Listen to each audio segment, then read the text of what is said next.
Thank you, ma'am. Thank you very much.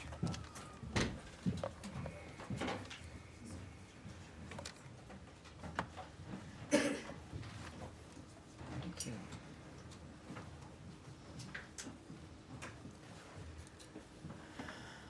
Hi, everybody. It was a beautiful day yesterday. I don't know, is today nice? Have you guys been outside at all? Nice. It's nice. Oh, great. I had no idea. Good, that's good. Spring is here. All righty. Obviously, a few announcements here at the top. Busy day. I think I can answer some questions for you. I'm going to do my best. So thank you for being here. And good afternoon, everyone. On this Holy Thursday, the day before Good Friday, I want to extend warm wishes to Christians around the world who are observing this sacred time. May it be one of reflection and peace for all who celebrate. And once again, someone's phone rings. Once again, Secretary Marco Rubio, Ambassador Steve Witkoff, and their teams have left the comfort of their homes to once again work to end the carnage that is unfolding in the Russia-Ukraine conflict, hoping to again bring peace to the families across that region who one day themselves may be able to enjoy the comfort of their homes as well. President Donald Trump has been clear. This madness has to come to an end quickly and completely. During his recent visit to NATO, Secretary Rubio also noted that the time for peace is now, not in months or years. It is now. He stated specifically that just 2 weeks ago, that it would be a matter of weeks when we would be able to know if Russia was serious about wanting to end this catastrophe. And now the civilized world waits to see if Russia is indeed serious. President Trump has committed his administration to peace and a future that everyone can count on. His vision and demand for an end to the hostilities remains a North Star for Secretary Rubio, Ambassador Witkoff, Special Presidential Envoy for Ukraine, Keith Kellogg, and so many others who are determined to make clear to everyone around the world that the Russia-Ukraine war would never have happened if President Trump had been president at the time. Now he remains committed to reversing the disaster that has unfolded. To that end, Secretary of State Marco Rubio, Ambassador Steve Witkoff, and Special Presidential Envoy for Ukraine, Keith Kellogg, are in Paris today with a clear motivation to find a path forward to end the Russia-Ukraine war in order to stop the bloodshed. The visit, which includes meetings with European partners, aims to advance the shared interests and restore stability to the region. The Secretary will also be talking to partners about our shared commitment to ensuring that Iran never develops or obtains a nuclear weapon. These efforts are rooted in common sense and a firm belief that American strength and decisive leadership can reshape the world for the better. And now turning to the news of the week, because there is more. I know, everyone's surprised. Today, the United States sanctioned the International Bank of Yemen for its financial support of the Houthis, as well as key leaders or officials of that bank. The United States is committed to disrupting the Houthi financial networks and banking access as part of our whole-of-government approach to eliminating Iran's threat network. Moreover, we can confirm the reporting that Changguang Satellite Technology Company Limited is directly supporting Iran-backed Houthi terrorist attacks on U.S. interests. Their actions and Beijing's support of the company, even after our private engagements with them, is yet another example of China's empty claims to support peace. We urge our partners to judge the Chinese Communist Party and Chinese companies on their actions, not their empty words. Restoring freedom of navigation in the Red Sea is a priority to President Trump. Beijing should take this priority seriously when considering any future support of CGSTL. The United States will not tolerate anyone providing support to foreign terrorist organizations such as the Houthis.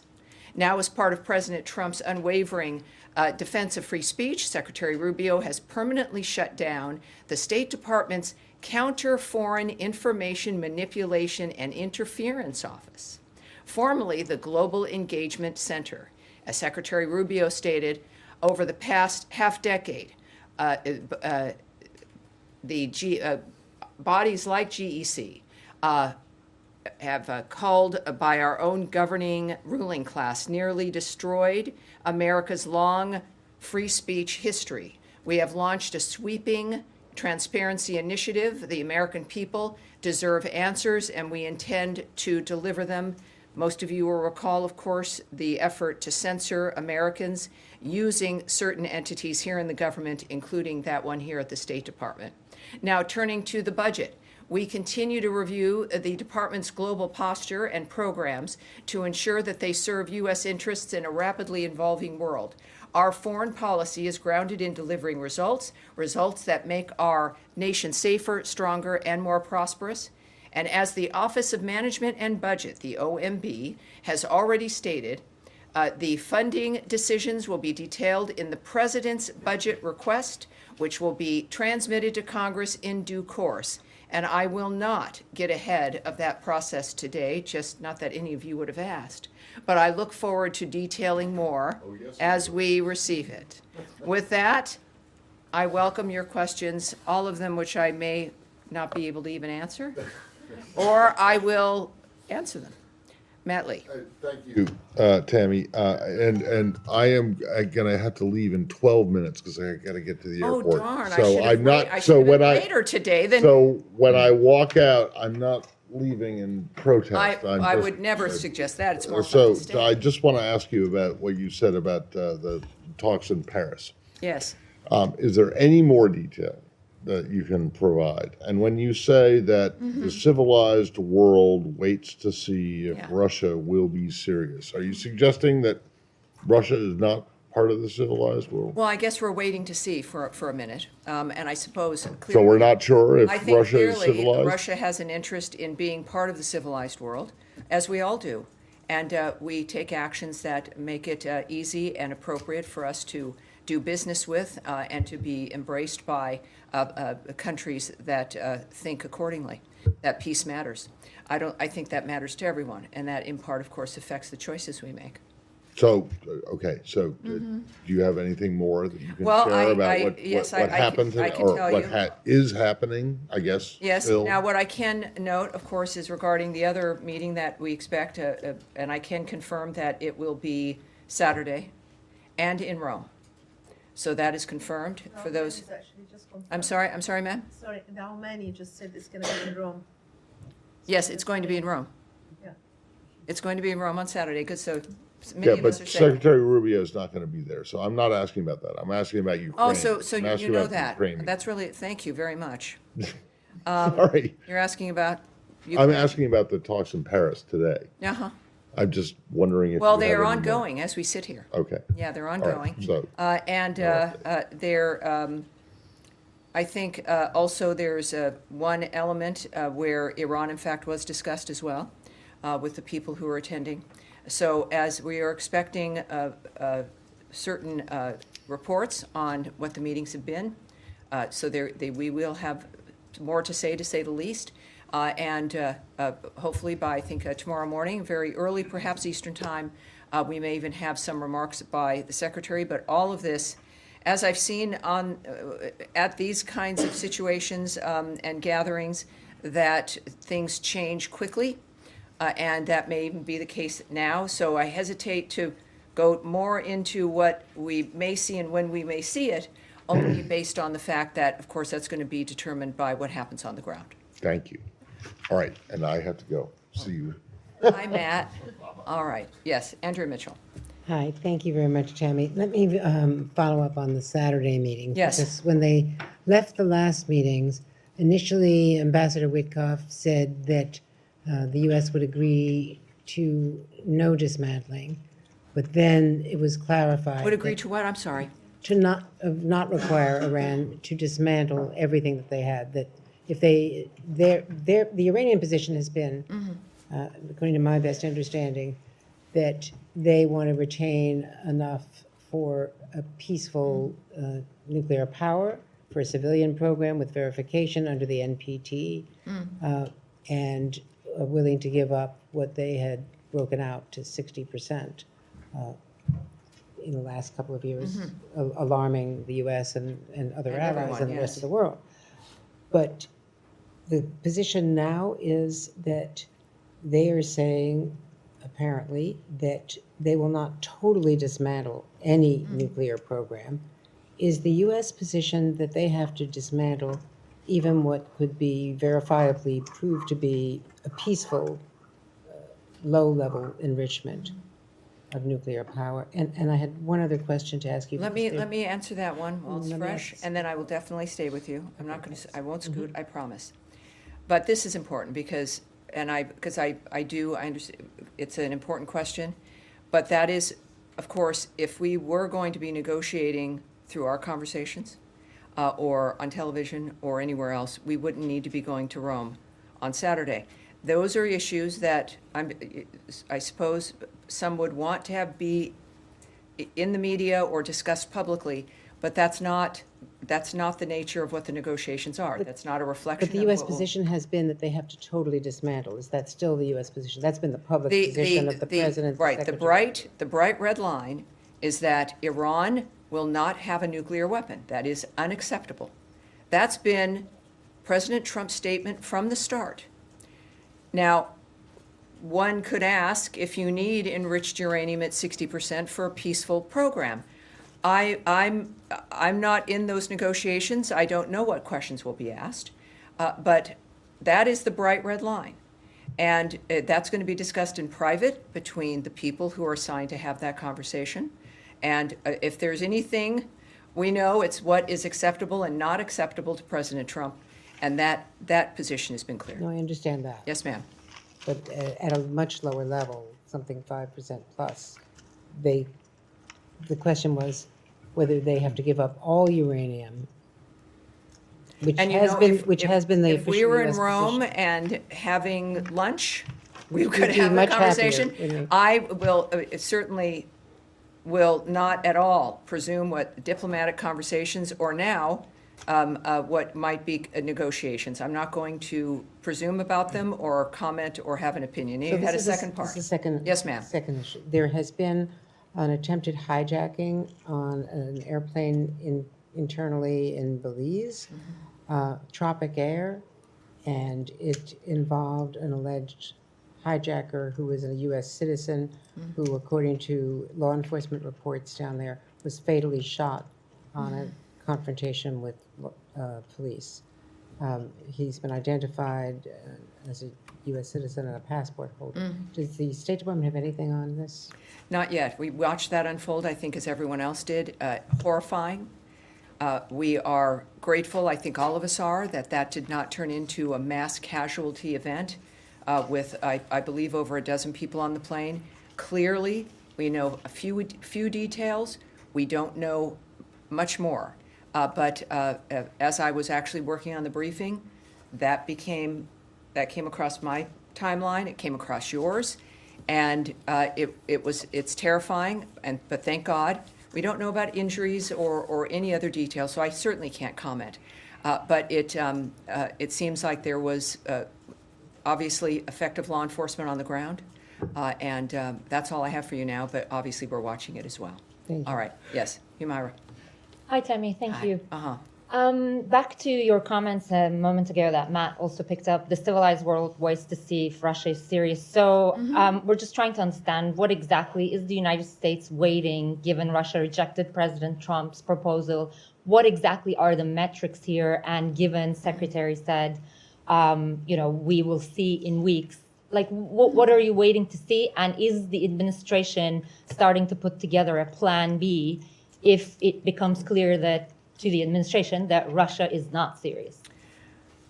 Well, obviously, I can't talk about the specifics of what the president has said to other people or what those decision lines are. We do know that, and also I would say, I would push back a bit on your contention that the Russians have rejected something. Again, that's based on perhaps what you've observed and what others have observed. I don't know what the conversations are, what's been stated between any of the parties. So we can't go there. But what we do know, and what the Secretary has said often and what the President says, is that we are going to judge people based on their actions, not their words. And that is a universal standard that we will be using. And I think that's important. As far as the metrics, those again, that's why you go and you meet people face to face or you have conversations, and that's what we're doing. That's an important dynamic of determining, as many people have argued, about whether or not, who's serious, who isn't serious. And we've seen the actions that our friends, the Ukrainians, have taken, which is a commitment to a full ceasefire, the nature of the actions that they've said that they would do. That has been clear from the start. And it's understandable. You've got two parties here, and we have a standard. And so that's why, though, we have now, again, our best and brightest are in Paris, making this determination, which is clearly complicated. And as far as the Secretary noting it'll be a matter of weeks, that, again, is a judgment and a statement that I think all of us can understand on a timeline, but clearly is based in what it is they say that they expect to see. I am not privy to that. And those conversations, of course, all day long and continuing on right now, I would guess are to determine that. Right. Just one follow-up. The French actually, even though the conversations are ongoing, they described the current conversations so far excellent, positive, constructive. I don't want to put words in your mouth, but do you have some adjectives to describe how it has been so far? Yeah, I think it's nice when any party to a conversation of this sort believes that it's positive. And that's great. That's great news. It's good news. What I care about is what President Trump and Secretary Rubio think when it comes to what they have asked for and what they expect and what the United States expects. That is the standard that the world looks for, and we'll know then what will come from that. The French being happy is fabulous. I love the French. I love Paris. It's a great country. It really is. And one must go. I know there's, stuff about the French in America, but it really is. Traveling is wonderful. Meeting people is terrific. And the French are great people. But what I do know is that through today, as they've been talking in that wonderful, exquisite capital, more people have died who expected to be alive tonight and tomorrow, who will miss Good Friday, who will miss Easter, who just enjoyed Passover. So we can think about the feelings of diplomats, which are important, but what matters is the end result, what the United States is able to deliver and achieve during those meetings, and what the United States wants, frankly, to make this a situation that this is the first involvement and the nature of both parties at the table since the beginning of this atrocity. And that speaks to the power of Trump, the power of diplomacy in the United States. So that's good news, but the better news will be when America and President Trump's expectations are met. Yes, sir.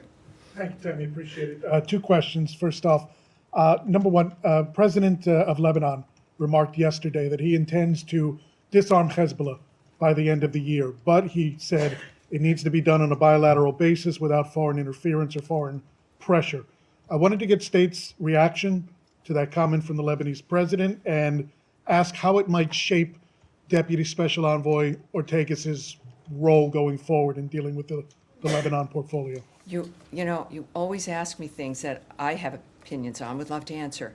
But I'm happy to hear your opinion. But I can't, as the State Department. I'm here to talk to you about, what results of things, what we're intending, what we're doing. Certainly not speculating on what Morgan Ortegas will be able to do, what any special envoy will be able to do, what our response to another nation's leader will do, or what they are stating. What we do know, of course, and what is clear and remains clear, is that we want a peace in that entire region, obviously.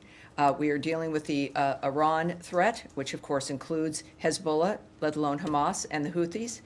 This is an encompassing dynamic. So I leave that, for very good reason, to diplomats, and we know that they're addressing and aware of all the other aspects there. But we stand with Israel. This is not difficult, as is the reason why we're there and why we stand with Israel. Second question. It's been 3 weeks now since Elise Stefanik withdrew from the nomination for UN ambassador.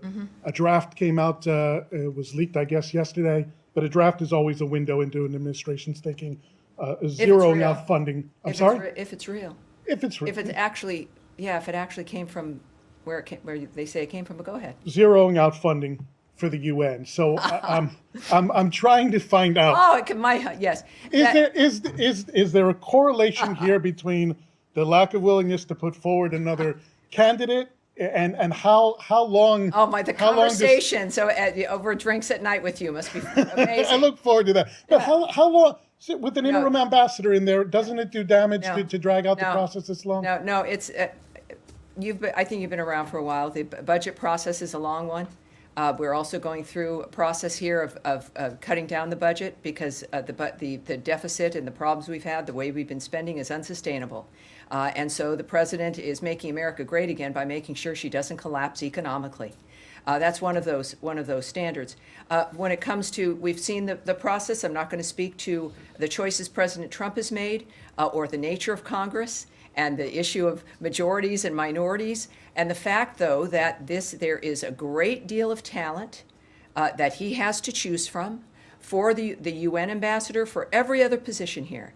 It's people perhaps who haven't been in government, people who have been, people who've never been ambassadors, people who could be. It really opens up his point of view and who he knows and what he expects, like Steve Witkoff, Ambassador Witkoff, remarkable man, now playing an extraordinary role in trying to achieve world peace. That is maybe not something that was ever on his plate, but it's happening. I would say the talent that is here is more than enough for the president to choose another candidate. And secondly, that other story which we addressed on Tuesday about zeroing out NATO and the UN is absurd. The fact is the funding might look different, but it also will be more effective, more efficient funding that allow us perhaps to do even more as we deal with waste, fraud, and abuse. It is something you've heard before, but it's worth repeating. So then when we deal with NATO, Secretary Rubio has stated repeatedly we are committed to NATO, but one that is viable. And our love for NATO will be part of, exampled by our assisting them and encouraging them to become more viable and to be more financially independent. For the UN clearly needs a strong American voice, as we've seen that it can make a difference, and we are going to have one. President Trump will make that decision, and it will be a good one. Thank you, Tammy. All right. Yes, sir. Thank you, Tammy. I'll also go back to Ukraine with two questions. Yes, if I sir. may. China. You probably have heard President Zelensky's latest statement on China, saying that China supplies Russia with manpower, gunpower, and even helps them to manufacture some weapons inside Russia. This sort of goes back to your earlier statement a couple of days ago about China, providing nearly 80% of dual-use supplies to Russia. There are calls from the Congress, bipartisan calls, urging the administration to, come up with sanctions on China. Are you planning to take any action to prevent this from happening? Well, we know, of course, I don't need to mention the word tariffs to everyone, but these are things that are not about punishment of any one nation, but it's about a fair playing field. And that's relevant, certainly proving that President Trump not only isn't shy about engaging with China, he's not shy about engaging with anyone. And that's one thing the American people know. I think also our commentary and the nature of the actions we're taking in general when it comes to China's choices have been clear. One thing speaking of China and the nature of what they're involved in, I will tell you something, it's a little bit out of the Ukraine region, is that there is a Chinese company providing satellite imagery to the Houthis. The Houthis. And we are aware of those reports. That has been, I think, reported originally perhaps by the Financial Times. But China consistently attempts, as you know, to frame itself as a global peacemaker. And however, it is clear that Beijing and China-based companies provide key economic and technical support to regimes like Russia, North Korea, and Iran and its proxies. The CCP continues to enable these regimes, whether it be through the provision of dual-use items Russia needs to sustain its war in Ukraine, North Korea's ballistic missile development, or Iran's support of terrorism across the Middle East. Just again, taking back to my topper a bit on Cheng Guang, it's it's a dynamic where it's clear, as we're learning, their engagement with war and the suffering of people globally. Of course, that remains unacceptable. It is Beijing support, by the way, of that company, the satellite company, even after we've engaged in discussions with them about this. The fact that they continue to do this is unacceptable. Certainly contradicts their claims of being peace supporters. And we urge our partners to judge the CCP and Chinese companies, again, on their actions and not their words. And my second Right. question, Yes, Tammy, right. second question, Right. if I may, also go back to Sumi. You made the comments about it last time. Yes. I was hoping you could help us clarify either kill or keep alive reports that U.S. has blocked a G7 unified response to Sumi. I'm confused because we have seen the secretary's statement, the president's statement. They were very clear about that. The reports suggest that you have been doing it because you want to refrain from quote unquote angering Russia. Well, again, By playing I hospitality. understand that we all see a lot of things written. It's perhaps your colleagues or people you know, but the world does not run on the guesswork or the conspiracy theories that show up in newspapers and magazines. It's clear to the world that was a horrible strike, but also the notion of me engaging in discussing what our private diplomatic conversations might be is not going to happen. But we also know that because you don't hear about our reaction, because we're not going to engage in this public dynamic, doesn't mean that things aren't happening. So we clearly don't run foreign policy based on whatever new conspiracy theory or supposition that's coming up in a magazine about what we're doing or why we're doing it or why we're not doing it. That's not going to happen. Eventually, maybe not as quickly as some would like, people do find out what the results are. So that's as much as I'll say about that particular report. Yes, ma'am. Two quick questions. The French have said there will be additional conversations next week in London on Ukraine. Will the Secretary attend those? I've heard about that statement, and I can't say right now about what those specifics are or what the Secretary's actions will be. But stay tuned. Obviously, these are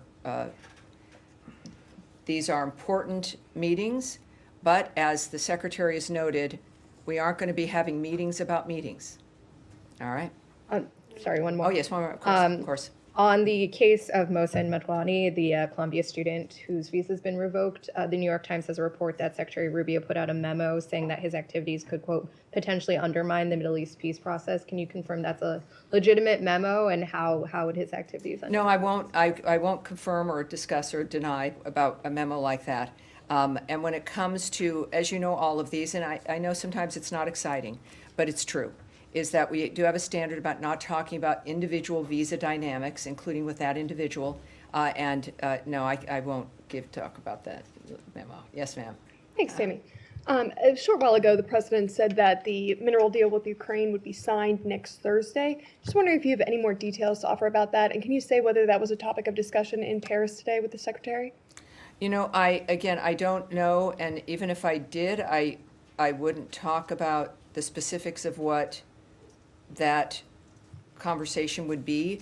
What I've said before, and it's still true, of course, is that there are no conversations that will happen regarding arrangements for things that are related to the ceasefire talks, right? I mean, we've had, for the first time, we've been able to talk with Russia regarding diplomatic relations and the nature of how we're able to connect with each other. And that's not at all related to the ceasefire dynamic. Well, I can't comment on where that deal stands. What I will say is that negotiations are ongoing. But again, it's not related to, obviously, the effort regarding ending those hostilities. On April 11th and 12th, U.S. and Ukraine technical teams conducted constructive negotiations on the proposed Reconstruction Investment Fund. We have agreed to continue those discussions to finalize the agreement as soon as possible. This fund will help provide economic guarantees as we look to bring this conflict to a peaceful end. So you are going to be hearing about the investment fund. And we'll see what that contains as things go on. But those are active negotiations at this point. Yes, sir. Thank you very much. Just going back to Iran for a moment. Can you tell me where you're Yeah, from, sir? Tom Watkins with The National. Excellent. Welcome aboard. Thank you very much. President Trump on Monday said Tehran was tapping us along, suggesting a sense of impatience with the pace of talks. Can you talk about that, if there's a sense of time running out? And staying on Iran, several reports this week pertaining to US discussions with Yemeni factions or Yemeni forces about a potential land offensive against the Houthis. Can you tell us anything about those discussions? Yes, I was asked, I believe, on Tuesday about the reports about what what's happening on the ground there versus the Houthis, which is not something we're involved in, of course, so I can't speak to what the plans are or what battle plans or attacks against the Houthis by other individuals or other governments or regimes. So those discussions aren't taking place? Those conversations aren't happening? The conversations about... With the Yemeni, between the US and Yemeni factions that are against the Houthis? Well, again, I just said how I'm the spokesperson for the U.S. State Department. I can't speak to and wouldn't about what Yemen may or may not be saying to the Houthis or anyone else. But your first question was about President Trump's, what you perceived as irritation about the pace of negotiations. Well, throughout this process, it's clear that they expect swift answers. Again, there will be no meetings about meetings. It will not be months or years for answers. I see you, sir. It's a matter of weeks, right? This is about life and death, and that's how we view it. I would say that, though, there remains a commitment. President Trump clearly, as the United States, could take many actions against people who threaten this country, and we choose not to. I think that speaks volumes. And the commitment to speak with entities that have threatened us repeatedly, that have an interest in threatening us, or who've done things that have been appalling. And yet, the first issue, in order to stop that, without resorting to more violence, which sometimes has had to happen, is to sit down and talk and find an answer. But it's not, again, none of these individuals are prepared to have it be that the answer is the search, right? That the effort and the thing that we do is the trying. It has to be a result. And I think that's what Trump is exhibiting here, is that it's not going to be about trying or meeting after meeting. There's answers that you can say yes or no to and get it done, and that's what he as a president expects. As a businessman, he expected that, and as a president, he expected it. Yes, in the back there, sir. Thank you very much. And Nadia, right after him. Thank you. What did Victoria Taylor discuss in her meeting with senior Kurdish leaders in her visit to Kurdistan? Good question. I don't have the answer to that, but we're going to get it. May we? Thank you, ma'am. I'll get that for you. Nadia, go ahead, please. Yes, of course. One follow-up. We're also busy. We are. One follow-up on the Iran question.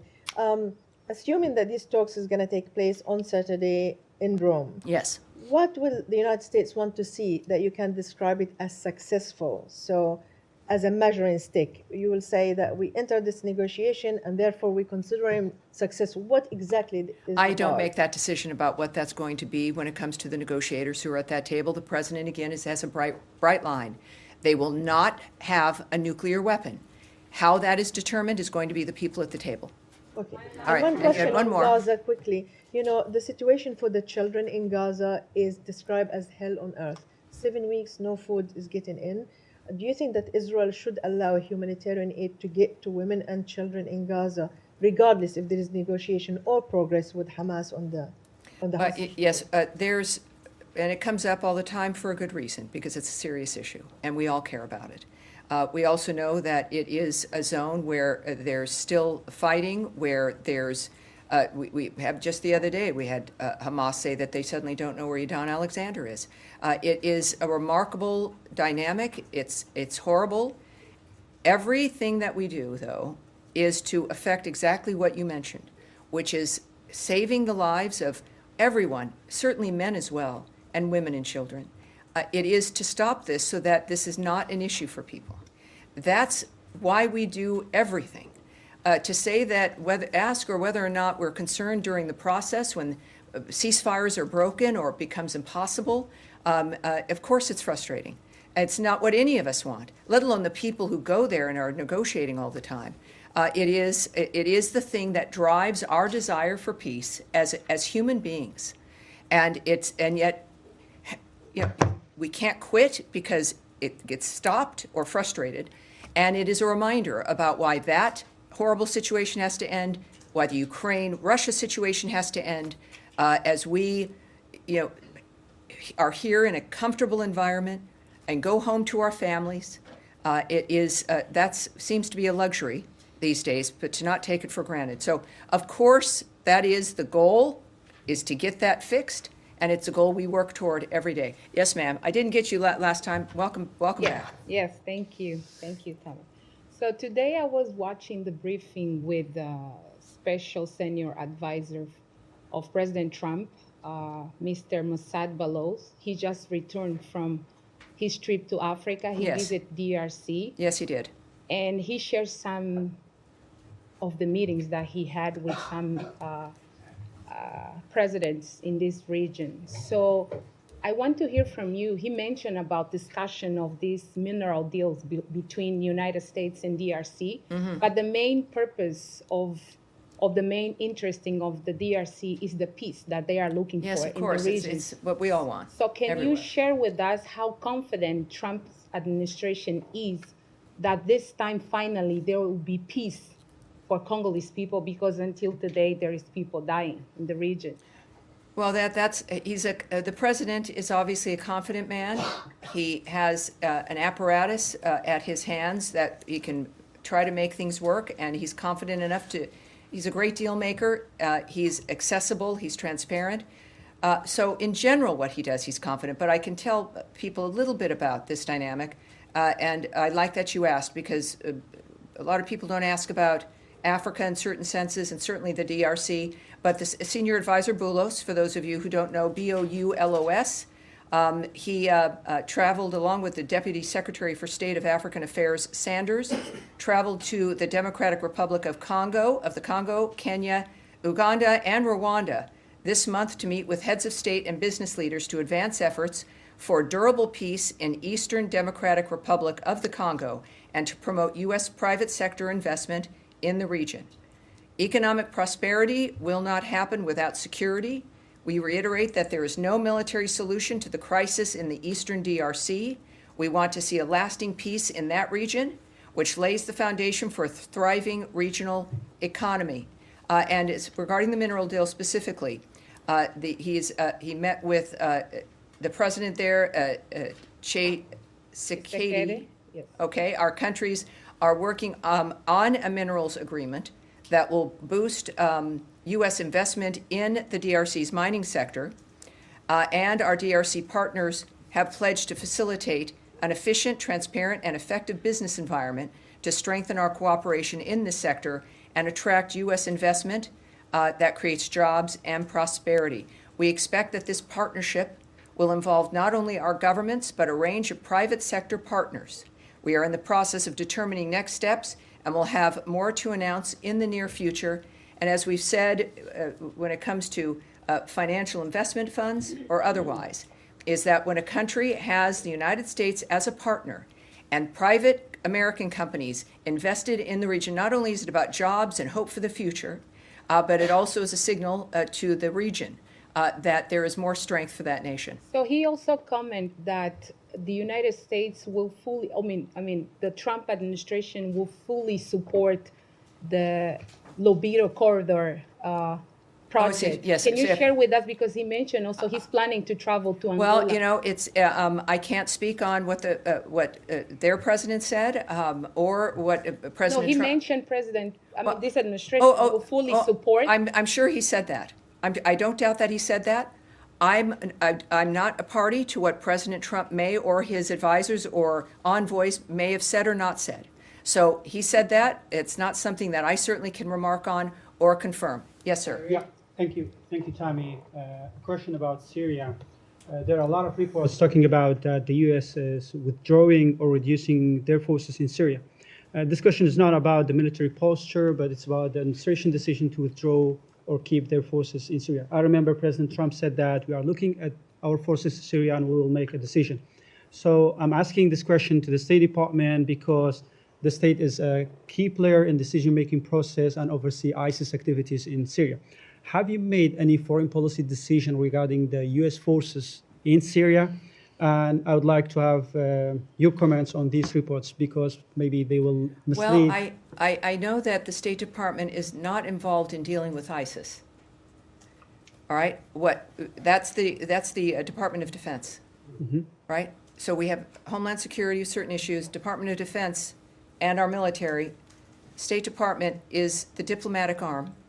Of course, we deal with and are partners in issues when it comes to foreign terrorist organizations here, the nature of who's here and how they got here. But we certainly, I can't speak to the nature of that. I can tell you from just my experience is that the Department of Defense routinely reallocates forces based on operational needs and contingencies. So that wouldn't necessarily be unusual. But for a specific answer on that issue, I refer you to the Department of Defense. Yes, Thank sir. you. Thank you so much, Jahan Zabel from ARY News. President Trump's foreign policy like peace through strength, bringing the world together, many analysts believe that it is because of this administration policies that we see more opportunities for peace in Middle East and in Russia. I hope so. President Trump also made it clear that he has zero tolerance for terrorism. So when we can expect some like military actions against terrorist networks in Afghanistan, like we have seen in Yemen, because those terrorists are using American weapons left by Biden administration against neighboring countries like Pakistan. Yes, you're seeing the breadth of what we're doing regarding and the tools we're using to deal with terrorist networks. That's been clear, I think, in every briefing. When it comes to Iran, I certainly can't speak to the nature of our choices when it comes to that country, but it's a worldwide effort. It's in both hemispheres, and in part, this is what addresses, of course, our desire to make sure that NATO is strong and reaffirming our commitment to NATO because of that area. But we also, of course, as the United States, have to deal with other areas and other major regions and the entire globe. So it is worldwide. In that particular instance, I can't give you any specifics. Yes, Eric, go ahead. Yes, Tammy, thank you for the question. I wanted to ask you, we saw a short time ago today President Zelensky speaking with reporters in Kiev and accusing China of supplying weapons to Russia and saying that he will present detailed evidence next week. Does the U.S. have a similar assessment of China's role directly in weapons, not just technology, but actual arms support for Russia? Well, the specifics of their support, which I've spoken about a great deal when it comes to Russia and this war, as well as I've mentioned a few times here in this briefing, their support of Iran and particularly the Houthis. I'm not going to get into the specifics of what sectors that is in, but I think we've been very clear about our concern regarding China. Yes, ma'am. Thank you very much, Tammy. A quick one on Iran. Secretary Rubio spoke with his Turkish counterpart, Hakan Fidan, on Monday over the phone, and they discussed threats posed by Iran, among other issues. This is according to the State Department readout. Mm-hmm. Can you elaborate? It probably was sent out by me, as a matter of fact. I don't know. Yes. Yeah, can you elaborate on the role Turkey is playing or could play? Oh, no, I can't. I can't, but it's a good question. What I can say is that all of our partners and allies, it is a remarkable thing to watch with all the bad guys that are out there doing things to people, horrible things. There's a lot of countries working together. It is remarkable to see the global engagement framework that exists. I'm going to sound like a hippie here, but it's beautiful. It's a beautiful thing to see, and it's why we should have hope. You don't see that so much because it's quiet. We see the horrible things that emerge, but it is a remarkable network of human beings from a vast array of countries in both hemispheres that are working to make the future a better place.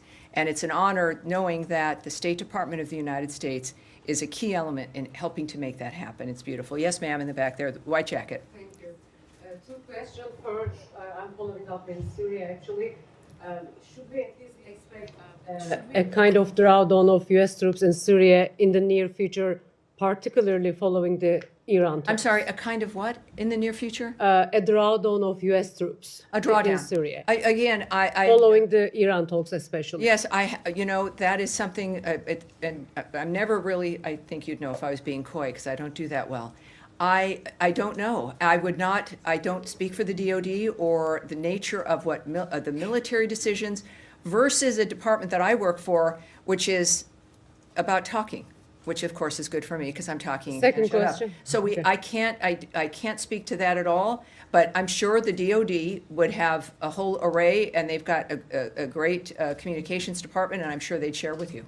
Okay, and the U.S. yesterday voted against a UN General Assembly resolution condemning Russian actions against Ukraine, along with North Korea, Sudan. This marks the second time similar vote. Does this indicate that you are that optimistic about Russian intentions to end the war? Is it because you are working a peace deal, or are you done with the UN? We certainly, first, I can't speak to any of those things, as I wouldn't have an answer to those. I wouldn't, I just can't speak to it. But again, I do know that this is an administration that we're in the UN for a reason. It's here in the United States. It can play an important role, and it has in the past, and it can again. That's the bottom line truth. When it comes to how votes are done, that's again not my business, and it's not something I really can speak with. All right, I think we're kind of here. I think we're done. I think we're done for today. I want to thank all of you.